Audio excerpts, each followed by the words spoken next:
দেখো তোমাদের তো কালো ছোলা অনেকভাবে অনেক রকম দেখাইছি। আজকের সেদ্ধ করে নিয়েছি একটু নুন দিয়া, এদিকে ধনেপাতা কেটে নিয়েছি। এদিকে দেখো দুইটা শুকনো লঙ্কা তেলে দিচ্ছি আর একটু জিরা তেজপাতা ফোড়ন দিলাম।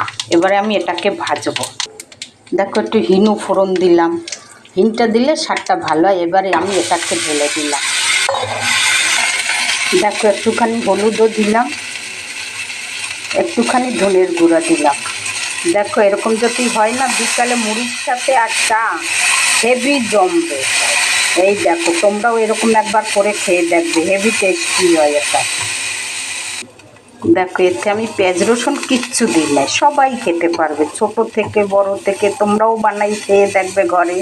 হয়ে গেলে আমি একটু ধনেপাতা কেটে দেবো, মানে কেটে রেখেছি, দিয়ে দেবো। এই দেখো কত সুন্দর হয়েছে। দেখো তোমরাও বিকালে এরকম করে খেয়ে দেখবে, অনেকভাবে অনেক রকমের হয় কাঁচা ছোলা।